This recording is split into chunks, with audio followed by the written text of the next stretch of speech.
हरिओम. अष्टावक्र गीता योगदास श्री जय गणेश जोशी यांचे प्रवचन. अध्याय 15 श्लोक क्रमांक 10.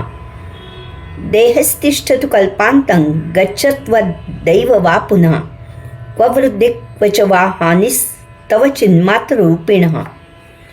भावार्थ: समजा की अगदी कल्पांतापर्यंत जरी देह टिकला किंवा तो आत्ताच्या आत्ताच नाश पावला तरी चैतन्यरूपी तुझ्यात कोठे वृद्धी होते किंवा तुझी कोठे हानी होती.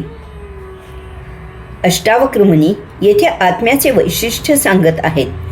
तसेच ते देहाची क्षणभंगुरताही स्पष्ट करत आहेत. आपल्यासाठी आत्मतत्व सर्वात महत्त्वाचे आहे. देह महत्त्वाचा नाही असे नव्हे. देहाच्या माध्यमाशिवाय सृष्टीलीला उपभोगणे अनुभवणे अशक्य आहे. परंतु देह नाश होणारा आहे, परिवर्तन होणारा आहे. आपल्याला तो यथा कालावधी येथे सोडून द्यावा लागतो. हे लक्षात घेऊन आपण जीवन जगावे हा मुद्दा समजून घ्यायचा आहे. अष्टावक्र मुनी सांगतात की समजा की देह दीर्घ कालावधी जीवित राहिला. ते म्हणतात की समजा अगदी कल्पाचा अंत होईपर्यंत जरी देह जीवित राहिला तरी त्यामुळे त्याला आत्म्याची महत्ता असू शकत नाही. देह तो देहच आणि आत्मा तो आत्माच असणार आहे. देह क्षणार्धातही नाश होऊ शकतो, त्याचा काही नियम नाही.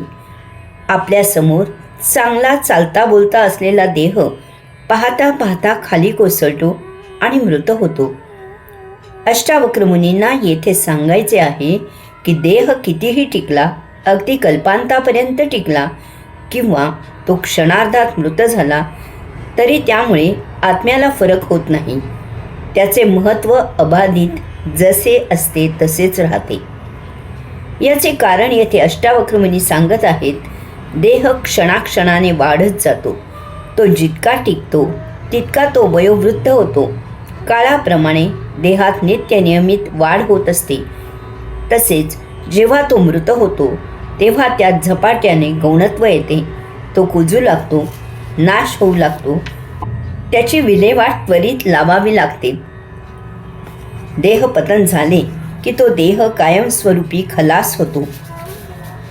परंतु आत्मा काळाप्रमाणे वाढत नाही किंवा कमीही होत नाही, झिजत नाही. आत्मा जसा असतो तसाच तो सतत असतो. अगदी पहिल्या किडामुंगीच्या किंवा तत्सम देहधारणेपासून शेवटच्या मानवी देहापर्यंत तसेच मधल्याही सर्व देहधारणेत आत्मा अपरिणामित जसाच्या तसाच असतो. देह 84 लक्ष प्रकारे धारण केला जातो. तसेच तो एकाच योनीत संचित उपभोगांनुसार अनेक वेळा पुन्हा पुन्हा धारण केला जातो. देह बदलत जातो, परंतु तो देह धारण करणारा आत्मा जसाच्या तसाच असतो. त्यात काहीही बदल होत नाही. एक मनुष्य अनेक प्रकारचे कपडे घालतो. त्यावेळी त्या निरनिराळ्या कपड्यात तो वरून निराळा दिसतो, परंतु तरीही ते कपडे घालणारा आतील माणूस एकच असतो, तो बदलत नाही. याचप्रमाणे जन्मोजन्मी देह बदल करत असलेला आत्मा पहिल्यापासून अखेरपर्यंत जशाच्या तसाच असतो. देह पतन झाले की देह नष्ट होतो, परंतु आत्मा तसाच असतो. तो दुसरा देह धारण करतो. एखादा कामगार सोडून गेला तर कारखाना बंद होत नाही. मालक दुसरा कामगार नेमतात.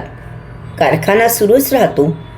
तसेच देहपतन झाले तरी आत्म्याचे सृष्टीलीला अनुभवणे तसेच सुरू राहते. नव्या देहात नव्या प्रकारे नव्या उत्साहात सृष्टीलीला अनुभवली जाते.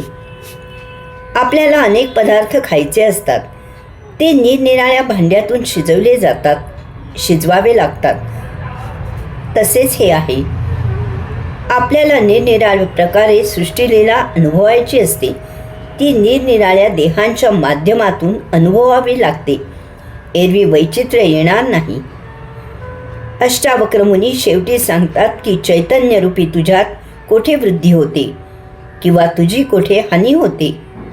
देह वाढतो आणि त्यामुळे तो नाशी पावतो.